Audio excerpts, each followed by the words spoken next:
네, 안녕하세요. 저는 세 번째 발표를 맡게 된 김대성이라고 하고요. 제가 이제 발표드릴 부분은 이제 제목은 코딩 없는 머신러닝 모델링과 AI 서비스 구현이라는 제목으로 이제 발표를 해보도록 하겠습니다. 음, 간단히 제 소개를 드리면, 저는 이제 산업 디자인 전공을 했었고요. 그 전에는 이제 UX 디자이너로 일을 하고 있다가, 현재는 커먼 컴퓨터라는 AI 및 블록체인 관련 제품을 만드는 스타트업에서 프로덕트 매니저로 일을 하고 있습니다. 이렇게 어떻게 보면 좀 AI와 AI 엔지니어나 뭐 리서처들 이런 분들이 이제 주로 지금까지 AI 생태계에서 많이 활동을 하고 계시고, 지금 가짜연구소에서도 많은 분들이 이쪽 방향으로 관심을 많이 가지고 계신 걸로 알고 있어요. 네, 저도 이제 제가 하는 일 자체가 그 AI 엔지니어나 리서처들을 위한 그런 제품을 만들고 있는데, 어, 이제 고민을 하면 할수록 이제 이런 고민이 들었었습니다. 그, 사실 이제, 저희, 현실에서는 비개발자와 비ML 전공자 수가 개발자나 혹은 ML 전공자 수 혹은 ML 관련된 일을 하는 사람들보다 훨씬 더 이제 많은 현실에 있는 거죠. 그런데 이제 AI 생태계가 이제 활성화되려면 사실 수요가 이제 많이 생겨야 공급자, 즉 어떤 전공자들이 좋은 ML 모델들도 더 좋게 만들려고 이제 신경을 쓰실 거고, 그런 공급자들이 또 많이 들어오실 수 있을 겁니다.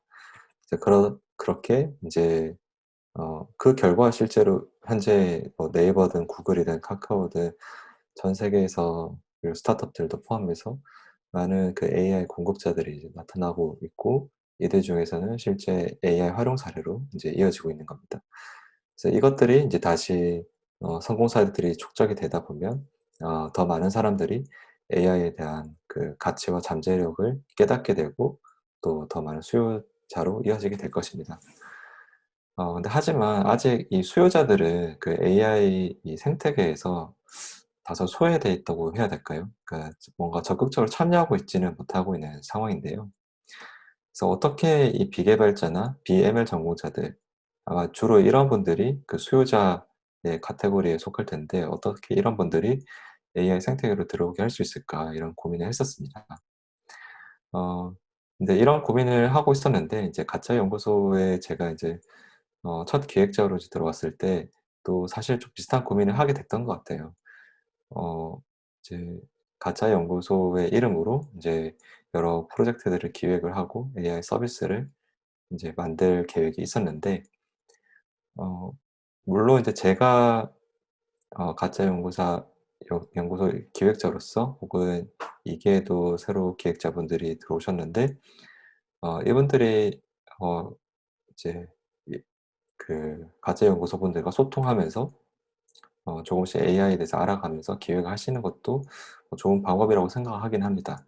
네, 하지만 그런 것들이 좀 스케일러블한 그런 방법론은 아닌 것 같아서요. 어떻게 하면 가짜 연구소에서도, 특히 이제 운영진분들 중에서, 기존 운영진분들 혹은 빌더 중에서도 비튜터나 비튜터 분들 계셔 는 어 뭔가 AI에 대한 관심이 있어서 가짜 연구소에 들어오시긴 하셨는데, 좀 더 적극적으로 기여할 수 있는 방법을 만들어 드리면 더 재미도 느끼시고 보람도 느끼시지 않을까 싶어서, 그래서 인제 가짜 연구소에서 이런 고민들을 담은 스터디를, 노코드 AI 스터디를 이제 개설을 하게 되었고요.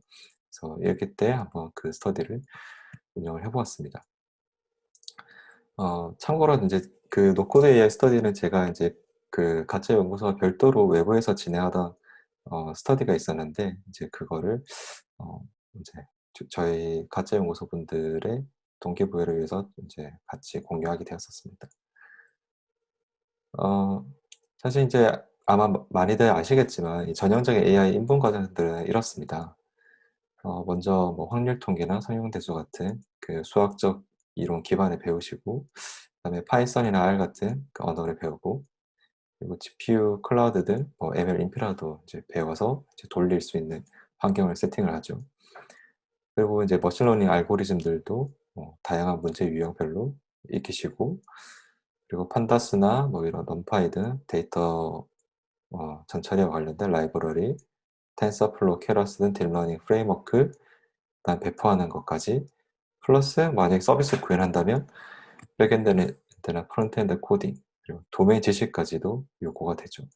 사실 이런 것들이 이루어져야 이제 실제로 어떤 사용자들이 체감하게 되는 가치로 그 AI가 실현이 될 수 있는데요. 사실 비전공자들한테 이런 그 커리큘럼을 들이밀면 되게 다들 겁먹고 그냥 포기하고 맙니다.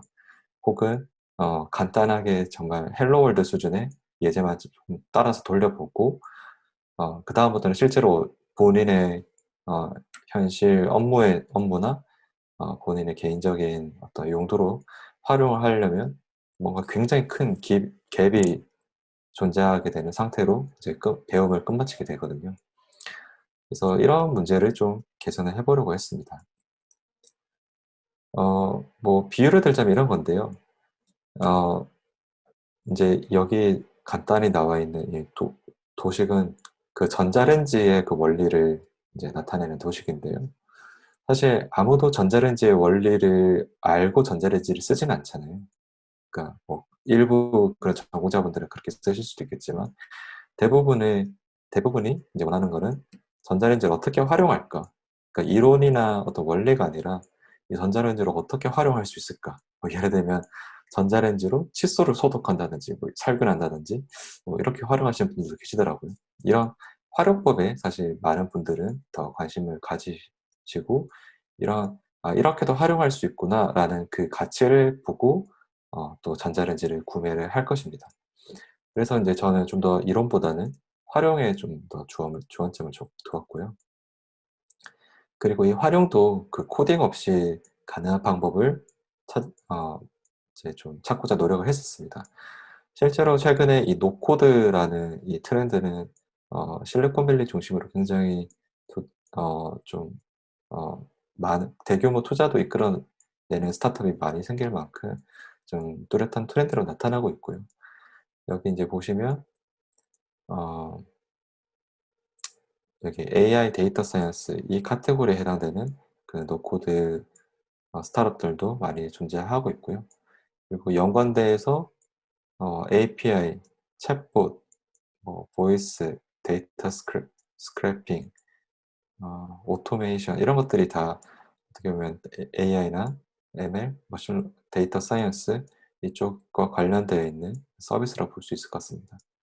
그리고 만약에 사용자를 위한 어떤 서비스를 구현을 한다면 웹이나 모바일 앱으로 인제 구현을 해야 되는데, 웹과 모바일 앱도 코딩 없이 이제 구현할 수 있는 여러 가지 서비스들이 출현을 하고 있습니다.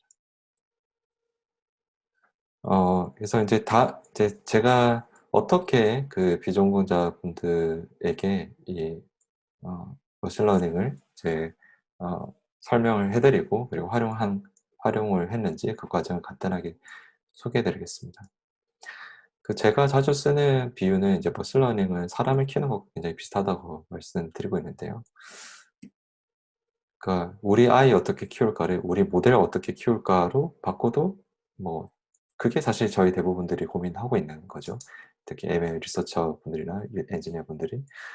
그래서 마치 사람을 키우는 과정과 이 모델을 하고 활용하는 과정이 굉장히 사실 비슷하다는 걸 이렇게 보실 수 있을 겁니다.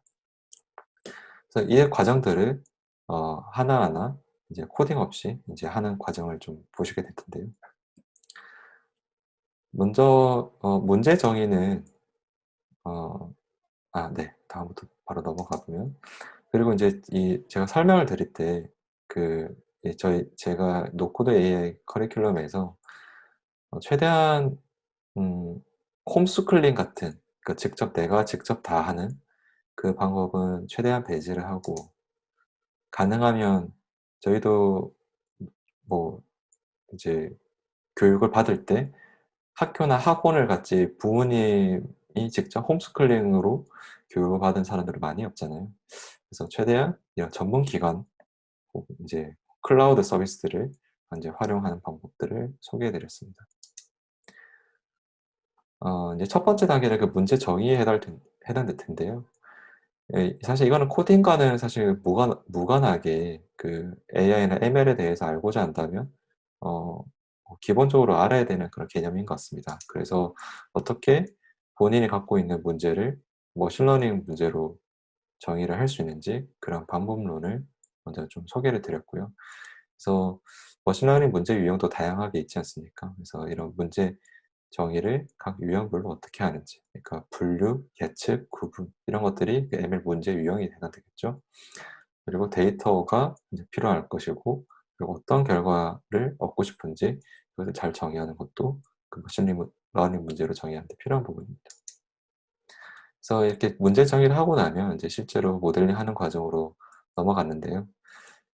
제가 인제 그 스터디에서 활용한 툴은 이 Azure 머신러닝 스튜디오라는 그 툴을 이용해서 실습을 했습니다. 이 툴은 그 코딩 없이 머신러닝 전 과정을 해볼 수 있다는 게 큰 장점인데요. 물론 인제 코딩을 하는 것만큼 되게 정교하고 그 다양한 패키지들을 활용하는 데 할 수는 없는 그런 좀 한계점이 있지만 입문자들이 접근을 할 때는 훨씬 이렇게 직관적인 플로우 형태로 이렇게 노드를 연결하면서 구현을 할 수 있어서 입문자분들이 접근할 때는 굉장히 좀 유용한 툴이라고 생각합니다. 그래서 이 툴을 이용해서 이제 마치 그 데이터 사이언스나 ML에서 헬로 월드 같은 문제인 이 타이타닉 승객 생존 확률 예측을 하는 문제를 풀어 봤고요. 그래서 이렇게 데이터 준비하는 과정부터 했습니다. 그래서 타이타닉 데이터셋에서 인제 EDA를 통해서 데이터 처리를 어떤 게 필요한지 이 과정을 한번 설명을 드렸고요. 그리고 그 ED에서 찾아낸 그 데이터 처리가 프리한 부분들을 이제 어떻게 ML 스튜디오를 통해서 하나하나 풀어나갈 수 있는지 이거를 이제 스텝 바이 스텝으로 설명을 드렸습니다. 이 과정에는 인제 피처 선택하는 부분, 데이터 타입 변환, 결측지 처리, 그리고 훈련, 검증, 데이터셋을 분리하는 과정까지 이제 포함을 했습니다. 그래서 그 결과 이런 플로우로 이제 정리가 되었고요. 그리고 이제 알고리즘에 대해서도 간략하게 이제 좀 설명해 드렸는데요. 이 인제 알고리즘은 사실 주어진 조건이나 풀려는 문제에 따라서 굉장히 다양한 알고리즘 중에서 적합한 알고리즘이 다 다를 텐데요. 그래서 그 알고리즘 선택할 때 어떤 것들을 고려하시면 되는지 그런 부분들을 설명했습니다. 마찬가지로 마이크로소프트에서 좀 유용한 치트 시트를 만들어 둔 게 있어서 이런 걸 중심으로 좀 설명을 드렸고요. 저희 실습에서는 투 클래스 클래시피케이션 문제에 해당돼서 여기에 있는 알고리즘들을 주로 다루었습니다.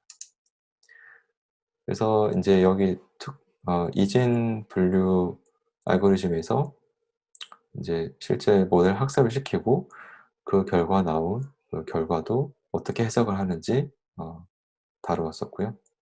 그래서 에즈 ML 스튜디오 같은 경우는 인제 같은 플로우로 동시에 두 개까지 그러니까 서로 다른 알고리즘으로 모델을 훈련을 시킬 수 있고 그 결과를 비교해 볼 수 있는 그런 장점이 있습니다.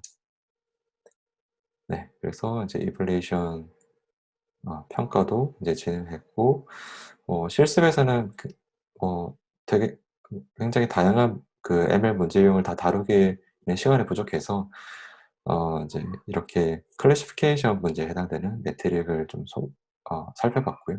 그래서 이 메트릭을 어떻게 해석하는지를 다루었습니다. 그래서 지금까지가 인제 저희는 어떻게 보면 그 머신러닝을 키우는 어떤 부모의 입장으로서 인제 그 과정을 다뤘고요. 이제 그다음으로 인제 준비한 거는 그 모델을 키우는 게 아니라 하나의 저희가 인제 직접 고용주 같은 입장으로서 만들어져 있는 모델을 인제 활용하는 거를 이제 그다음 과정으로 살펴보았습니다.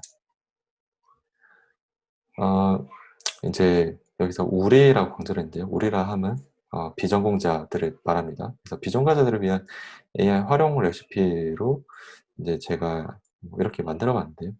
그러니까 AI API가 하나 필요하고 그다음에 노코드 웹 앱 개발 도구가 필요합니다.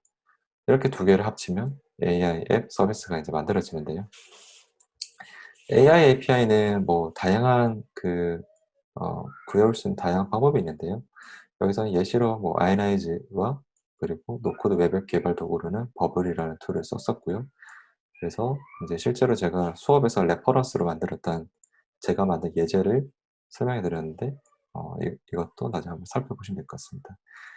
이거는 뭐 여기 사진에서 보시는 것처럼 흑백 사진을 올리면 어 이제 이 컬러를 자동으로 컬러링을 해 주는 그 AI 모델이 이제 적용되어 있는 서비스고요. 이거를 이제 코딩 없이 이제 구현했던 사례를 소개해 드렸었습니다. 그래서 API는 뭐 이제 아이나이저 외에도 이렇게 네이버나 카카오 등 이런 저희가 흔히 아는 빅테크 서비스들에서 다양한 AI API들을 제공을 하고 있고요. 그래서 여기서는 주로 이제 베스트셀러 API들 위주로 이제 제공이 되고 있습니다. 자, 아이나이저 같은 경우는 오픈 소스 AI API들이 많은데요. 인제 이런 좀 더 퀄리티는 좀 들쭉날쭉한데 좀 더 다양한 API를 찾아보고 싶다 그러면 이것도 괜찮은 것 같고요. 혹은 GitHub에 아까 인제 성진 님이 그 마스크 디텍션 API를 배포하신 것처럼 GitHub에 오픈 소스를 올리신 다음에 여기서 인제 바로 배포하시는 방법도 있습니다. 그래서 이렇게 인제 API를 어디서 찾는지를 알려드리고 그다음으로는 사실 비전공자들한테는 가장 큰 허들이 사실 이 부분에 해당되는데요. API라는 말은 많이 들어봤지만 실제로 실제로 다뤄본 비전공자분들이 사실 많지는 않아요. 그래서 어떻게 API 분석을 하는지를 좀 소개를 해 드렸고요. 그래서 뭐 이게 API에 대한 특히 인제 주로 REST API 중심으로 소개를 해 드렸는데요. 그래서 파라미터가 어떤 것인지 그리고 파라미터의 종류로는 어떤 게 들어가고 이것을 어떻게 살펴볼 수 있는지 인제 이런 것들을 설명해 드렸고 그리고 컬 명령어를 통해서 인제 이렇게 뭐 좀 API 데모나 어 바로 테스트를 해볼 수 있는 어떤 사이트가 없는 경우에도 컬 명령어를 통해서 어떻게 API를 테스트해 볼 수 있는지 말씀 알려드렸고요. 그리고 그 결과로 나오는 결과도 어떻게 살펴보면 되는지를 알려드렸습니다. 그래서 이렇게 API를 이제 다양한 사례를 살펴보면서 AI API들을 어떤 게 있는지 좀 감을 익히는 과정을 했었고요. 그다음으로는 인제 어떤 발견한 API로 혹은 내가 좀 관심 있는 API로 서비스 기획을 하는 연습을 해 보았습니다. 인제 사실 기획에서는 이제 저도 현업에서 기획자로 일을 하고 있지만 사실 제일 중요한 부분이 이 효용이거든요. 네 사실 기술은 사용자는 어떤 기술을 썼는지를 뭐 일일이 다 알고 싶어 하는 사용자가 사실 많지는 않고 사용자들이 원하는 거는 그 이 서비스나 뭐 제품이 나에게 어떤 효용을 주는가, 나에게 어떤 가치를 주는가 사실 그런 부분들이 가장 중요하지 않습니까? 그래서 마찬가지로 AI 서비스도 그런 관점에서 이런 효용을 AI에 대한 효용을 잘 고민하는 게 좀 중요하다고 생각을 했습니다. 그래서 저는 이 지능이 대량 생산돼서 만약 값이 싸진다면 '어떤 일에 대한 지능의 수요가 높아질까?' 이런 질문을 해 보면 좀 기획을 하는 데 도움이 될 거라고 생각을 했고요. 그래서 관련해서 살펴볼 수 있는 다양한 유스 케이스들을 여기에 링크도 이제 추가를 해 보았습니다. 그래서 이제 예시로 이제 제가 아까 보여드렸던 랜선 사진관이라는 제가 만들었던 서비스 과정을 소개해 드렸었는데요. 저는 그 디올디파이라는 이렇게 컬러링을 해 주는 오픈 소스 AI 모델을 활용했었는데요. 이거를 인제 살펴보고 어 이제 좀 간편하게 옛 추억을 좀 생생하게 재현해 준다는 그 가치를 좀 드러내면 사용자들이 좀 유용함을 많이 느끼지 않을까 생각을 했었습니다.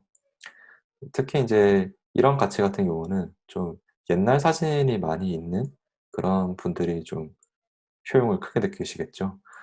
근데 어 연세가 있으신 분들이 이런 제가 뭐 웹이나 모바일 앱으로 서비스를 만들어도 그걸 잘 쓰지 못하실 수 있으니까 이제 이런 분들의 자식들이 부모님의 흑백 사진을 컬러 사진으로 복원해 드리는 그런 효도를 하는 컨셉으로 서비스를 만들어 보면 좀 가치가 더 잘 드러나지 않을까 생각을 했습니다. 그래서 좀 저는 모바일 중심으로 기획을 했고, 그래서 이런 복 복고적인 이 컨셉을 좀 살리려고 레트로 컨셉을 좀 적용을 했고요. 그래서 랜선 사진관이라는 이름으로 부모님의 흑백 추억을 올 컬러로 재현을 하자, 뭐 이런 컨셉으로 서비스를 디자인했었습니다. 이제 그 다음으로 이제 구현 단계인데요. 디자인은 이제 요즘에 많은 디자이너분들이 쓰시는 이 피그마라는 툴을 이용해서 정말 간단하게 디자인하는 방법을 소개해 드렸고요. 프론트엔드와 그 백엔드 연결 구현은 이제 버블이라는 툴을 이용했는데, 이 피그마와 버블을 같이 쓰면 좋은 게, 이 피그마에서 디자인한 디자인을 버블로 바로 임포트를 할 수 있습니다. 그러면 프론트엔드 코딩을 없이 이렇게 바로 레이아웃과 필요한 컴포넌트들이 다 들어가게 되는데요. 좀 이런 부분들이 좀 장점이 있습니다. 버블로 이제 구현하는 방법들을 간단히 소개해 드렸고, 그리고 버블에서 이렇게 API를, 외부 API를 연결할 수 있는 그런 모듈을 지원을 하고 있습니다. 그래서 제가 아까 찾았던 그 디올디파이 API를 연결을 했고요. 그리고 버블에 있는 워크플로우라는 기능을 이용해서 백엔드를 이제 구현을 했습니다. 그래서 여기 백엔드 로직은 사진이 업로드가 되면 이렇게 디올디파이 API를 호출을 하고 그 API의 결과값을 보여준다. 뭐 대략 이런 플로우로 구현이 되어 있습니다. 그래서 이제 만든 결과물이 이건데요.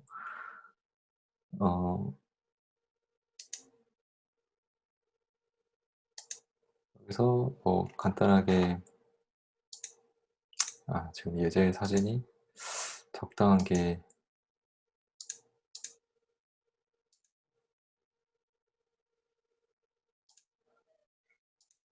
네. 암호 흑백 사진을 하나 올려보겠습니다. 이렇게 이제 흑백 사진을 하나 업로드를 하게 되면 이제 API가 호출이 되고 이렇게 이제 컬러가 복원이 된 걸 확인하실 수 있습니다. 네, 이렇게 그렇게 중요한 건 아닐 수 있지만 이런 리스폰시브 디자인 같은 것도 버블에서 다 구현이 가능하고요. 그래서 이렇게 간단하게 코딩 없이 그 ML 모델을, 이미 만들어져 있는 ML 모델을 이제 활용할 수 있는 방법을 이제 소개해드렸고요. 그래서 이거를 제가 이제 가짜 연구소 스터디를 통해서도 이제 소개를 해드리고, 그리고 외부에서 이제 이와이어드에서 동일한 내용으로 강의를 했었는데요. 아쉽게도 이제 가짜 연구소에서는 그 좀 시간이 부족해서 이 서비스로 구현된 사례까지는 아직 만들어지지 못했고, 아마 2기에서 소개가 될 것 같은데요. 그래서 오늘은 그 이와이어드에서 학생들이 이제 실제로 구현을 한 사례들을 몇 가지 소개해 드리려고 합니다. 이제 실제로 청출 어럼이라고 했는데, 제가 이 예시로 만든 것보다 훨씬 더 잘 만드셨더라고요. 그래서 첫 번째는 어떻게든 만화라는 이름의 사례인데요. 권지수 님이 만드신 거고, 사진을 넣고 문구를 넣으면 만화 스타일 짤과 음성 지원이 되는 이 짤을 만들 수 있습니다.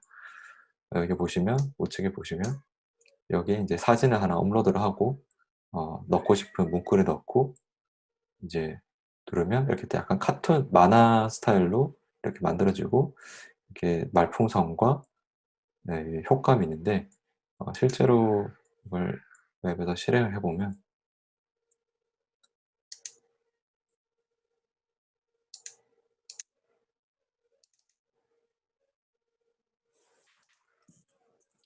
제가 이미지를 업로드하고, 그러면 여기 이렇게 카툰 스타일로 된 이런 이미지로 변환이 되고, 뭐 이런 말풍선 스타일 같은 거를 할 수 있고, 이렇게 어떻게든 들어보기로 하면 소리가 들릴지 모르겠지만 따가닥따가다. 소리가 들렸나요? 이렇게 이 만드신 분이 이렇게 TTS를 연결을 해서 음성 지원이 되는 기능도 구현을 해두었습니다. 네. 그래서 이분은 이제 카토나이제이션이라는 그 오픈소스 모델을 활용을 했고, TTS, 텐서플로우 TTS 모델도 이제 활용을 했습니다. 그래서 여기 들어가시면 개발기도 확인해 보실 수 있고요. 또 다른 사례는 이제 AI 레터메이트라는 사례인데요. 송하늘님이 만드셨고요. 이거는 이제 이분은 이제 컴패션이라는 그 해외 그 이제 아동 후원 그 NGO 단체에서 자원봉사를 하셨더라고요. 그래서 하셨던 자원봉사가 이제 그 후원 대상 그 아동이 영어로 편지를 쓰면 손편지로 이제 필기체로 썼을 거잖아요. 그거를 자원봉사를 할 때 일일이 이제 컴퓨터로 이 필기체를 타이핑하는 작업을 거치고 그걸 다시 한국어로 번역을 해서 한국에 있는 후원자한테 번역된 편지를 보내주는 그런 자원봉사를 했다고 합니다. 그래서 뭐 간단히 들어보셔도 예상하시다시피 굉장히 노동집약적인 자원봉사인데요. 그래서 일주일에 한 3개 정도밖에 번역을 못했다고 합니다. 그래서 자원봉사를 구하는 것도 쉽지 않았고요. 그래서 이분은 본인의 경험을 살려서 이렇게 손편지 사진을 올리면 이거를 OCR을 통해서 글자를 인식을 시키고 그리고 번역 API를 붙여서 이렇게 번역 결과 나오는 서비스를 구현했습니다. 좀 글씨가 작아서 잘 안 보실 수 있겠지만 약간 좀 OCR 인식이 잘 안 된 부분도 있기는 하지만 해리포터 톰 리들이 해리포터한테 쓴 그 편지의 대목인데 이렇게 번역이 된 거 보실 수 있습니다. 그래서 이번은 Rapid API라는 그 API 마켓플레이스에서 OCR API를 가져오시고 네이버의 팝하고 NMT API를 활용하셨다고 합니다. 그 다음으로 이제 What Sound is My Back이라는 서비스인데요. 정현민 님이 만드셨고요. 이번 같은 경우는 바로 영상을 보시면 될 것 같은데요. 이렇게 사진을 이렇게 하나 업로드를 하면 그 사진 안에 있는 그 사물을 인식을 해서 이 사진과 좀 어울리는 효과음을 자동으로 이렇게 입혀주는 그런 서비스를 만들었습니다. 그래서 뭔가 약간 좀 뭐라고 하죠? 좀 다양한 그런 공감각적인 그런 오디오 비주얼을 이제 만드신 거죠. 그래서 소리를 입히면 지금 이 사진 같은 경우는 소리가 들리실지 모르겠지만 약간 그 카페 여기 안에 있는 어떤 소리들이 좀 나고 있는 것 같습니다. 뭔가 커피 관련된 기계를 만지는 소리와 뭔가 달그락달그락하는 화이트 노이즈가 좀 들리네요. 네.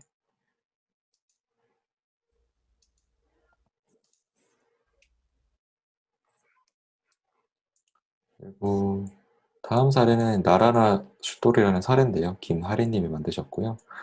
이번 같은 경우는 이제 나이와 현재 능력치, 잠재성 평가, 연봉, 주 사용 발, 유명 정도, 개인기 평가, 포지션 뭐 이런 입력값을 넣으면 본인의 연봉을 예측해 볼 수 있는 서비스를 만들었는데요. 이것도 서비스로 동영상을 바로 보겠습니다. 약간 화질이 좀 떨어지긴 하는데요. 예측하러 가게 누르면 이렇게 뭐 이름 넣고 키 입력하고요. 몸무게 넣고 나이, 자신의 실력을 뭐 100점 만점으로 대략 그냥 점수를 넣고요. 축구 잠재력을 뭐 대략 점수를 넣고 확인을 누르면 그리고 오른발과 왼발 어떤 발을 선호하는지 넣으면 이렇게 누구누구 님의 연봉은 이게 얼마죠? 1000만, 10만, 100만 1억 4,200 1420만 5천 원이군요. 네. 네, 그렇게 높지 않은 연봉인 것 같습니다. 네. 여튼 인제 이분 같은 경우는 그 애저 머신러닝 스튜디오를 통해서 아까 제가 보여드렸던 그 스튜디오를 통해서 인제 직접 구하신 그 축구 선수 데이터셋을 데이터셋으로 이제 회계 모델을 이제 훈련을 시켰고요. 그걸 통해서 API를 배포해서 이렇게 회계 서비스를 이제 구현을 하셨습니다. 네, 이런 뭐 사례들이 있고요. 네, 뭐 일단 제가 생각해 본 의의는 뭐 AI 생태계가 이제 확장되려면 그 AI를 키우는 것뿐만 아니라 잘 활용하는 것도 이제 좀 중요한데요. 그래서 이런 활용과 관련된 사실 튜토리얼이나 이런 정보들은 사실 많지는 않은 것 같아요. 그래서 그런 측면에서 뭐 아직은 좀 부족한 점은 많지만 어 좀 어 좀 이게 '괜찮은 사례를 만들지 않았나?' 싶은 생각이 들고요. 두 번째로는 사실 이 참여하셨던 분들이 다들 그 AI에 대한 되게 막연한 두려움과 좀 지루함을 가지고 계세요. 그래서 다들 뭐 AI 수업 한번 들으셨던 분들도 계신데 좀 듣다가 좀 지루해서 포기하시는 분들도 굉장히 많더라고요. 그래서 그런 부분을 좀 해소해서 좀 효과적으로 AI 입문을 할 수 있는 방법을 제시했다는 게 의의가 있지 않나 싶고요. 그리고 인제 기획자로서도 인제 그냥 어 보통 특히 요즘에 AI 서비스 기획을 하면 되게 좀 막연한 '우리의 인공지능은 전지전능할 거야.'라는 그런 막연한 어떤 기대감을 가지고 기획을 하는 경우도 사실 간혹 있는 것 같아요. 그래서 실제로 API를 써 보고 특히 그 API들이 최신 논문 기반으로 논문에서 나온 그 공개된 오픈 소스로 만들어진 API다 보니까 좀 현실성을 또 많이 어 자각하시게 되는 것 같아요. 그래서 현실 가능성과 현재 수준에서의 효용 등을 고려한 그 기획들을 하는 데 좀 도움이 되지 않았을까 싶습니다. 네. 여기까지가 제가 이번에 가짜 연구소를 통해 진행한 스터디이고요. 이번에 이제 다솔님과 또 몇 분이 같이 스터디를 하셨으니 아마 2 기에서는 좀 더 의미 있는 결과들이 가짜 연구소에서 나오지 않을까 기대를 하고 있습니다.